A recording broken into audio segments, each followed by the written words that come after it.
तलबा हमारे साथ मौजूद है जिन्होंने साइंस में 1055 नंबर हासिल किए हैं। अब ये बैकवर्ड सा इलाका है, ना कोई एकेडमी ना कोई ट्यूशन, इन्होंने ज्वाइन की, खुद से मेहनत की है। पूरे इलाके की अगर बात की जाए उस हिसाब से इनकी ये पहली पोजीशन बनती है और इस देहात में किसी भी लड़की या लड़के ने इतने मार्क्स हासिल नहीं किए।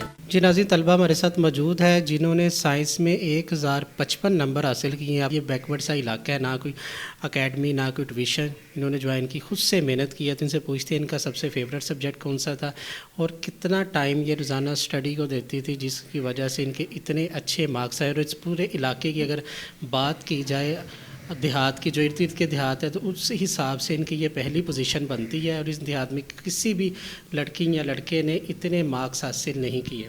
सबसे पहले आपको मुबारकबाद, इतने अच्छे मार्क्स आपने हासिल किए हैं। और ये बताइएगा रोज़ाना आप कितनी स्टडी करते थे? जी, रोज़ाना मैं 6 बजे से, रात 6 बजे से स्टार्ट करती थी और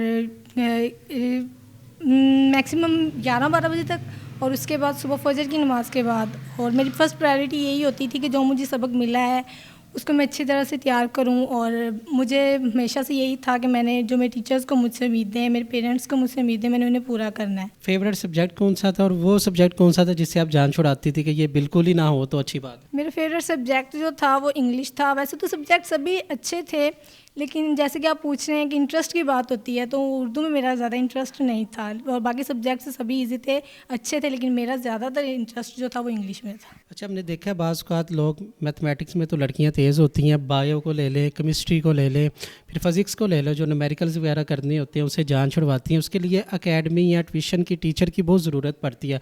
तो किस तरह आपने इसको मैनेज किया? क्योंकि एकेडमी तो पढ़ते नहीं थे, आप जाते नहीं हो। ये जो इलाका हमने देखा बहुत बैकवर्ड सा है, यहाँ पर तो कोई एकेडमी वगैरह इतनी अवेलेबल नहीं होगी जिस तरह शहर में सहूलियात होती हैं। तो किस तरह मैनेज करते थे इन साइंस सब्जेक्ट्स को? फ़र्स्ट ऑफ़ ऑल तो मेरे टीचर्स बहुत एबल थे, उन्होंने मुझ पे बहुत स्ट्रगल की, बहुत कोऑपरेटिव थे।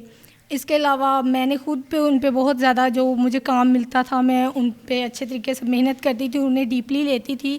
और रोज़ाना का काम रोज़ाना करने की वजह से, और कभी भी मैंने लापरवाही, केयरलेस नहीं हुई मैं कभी भी कि आज ये छोड़ दिया वो छोड़ दिया। इन्हीं वजह से मुझे कभी भी एकेडमी की ज़रूरत नहीं पड़ी। मैंने हमेशा अपने टीचर्स के साथ कोऑपरेट किया, टीचर्स ने मेरे साथ किया, तो आज मुझे इतनी बड़ी सक्सेस मिली है। 9th में भी आपके इंग्लिश में से 75 में से 72 है और मैं 10th में भी आपके 75 में से 72 है, 144 150 में से मिले आपको।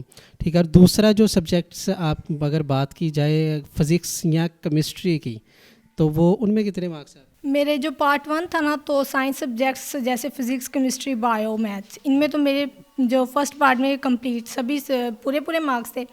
और जब पार्ट 2 में आके मुझे जैसे 1 नंबर मैथ में कट गया, 1 फिज़िक्स में कट गया, 3 बायो में कट गए, 3 केमिस्ट्री में। और ये शायद स्ट्रिक्ट मार्किंग की वजह से भी हो सकता है, जैसे कोविड-19 का जो इशू था इसकी वजह से। वैसे पेपर तो मेरे एग्जाम्स तो बहुत अच्छे हुए थे, कॉन्फिडेंस था मुझे कि अच्छे मार्क्स आ सकते हैं, लेकिन वो फिर लक की बात होती है।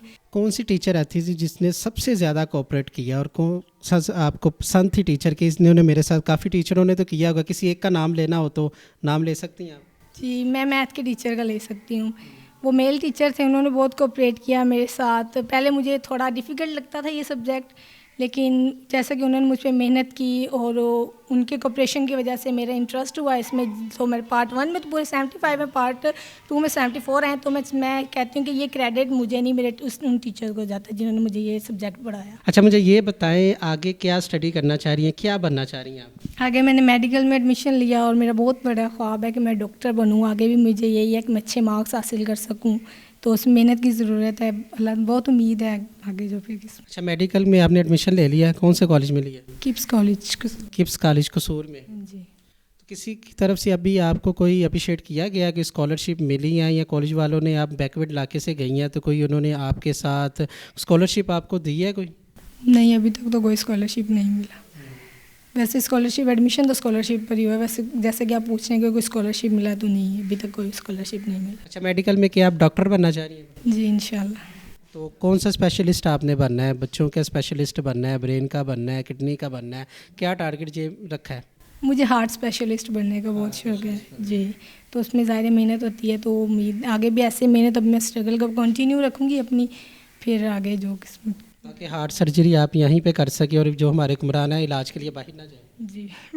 जी नाज़रीन, ये थी होनहार तलबा जिन्होंने 1055 नंबर हासिल किए हैं साइंस में। मेडिकल के साथ मेडिकल में इन्होंने आकर दाखिला ले लिया और ये हार्ट सर्जरी के स्पेशलिस्ट डॉक्टर बनना चाहती है। मुखय्यर ज़राअत और जो हुकूमत पाकिस्तान उनसे भी अपील करती है कि इन जैसे बच्चों की मदद करनी चाहिए ताकि वो आगे बढ़ के मुल्क पाकिस्तान का नाम रोशन कर सके। बैकवर्ड इलाके की ये चीज़ जहाँ पर जो शहर में सहूलियात होती हैं वो देहात में सहूलियात मैसर नहीं होती। वो तलबा, उनसे ये तलबा बहुत अच्छी हैं जिनको तमाम सहूलियात भी मिलती हैं, लेकिन वो इतनी अच्छी कारकर्दगी का मुजाहरा नहीं करते। इन बच्चों को अप्रिशिएट करना चाहिए और इनका बाजू पकड़ के इनको आगे लेकर भी चलने की ज़रूरत है। इसी के साथ अपने मेज़बान हाफिज़ खुर्रम शहज़ाद को दीजिए इजाज़त। अल्लाह ने के बाद।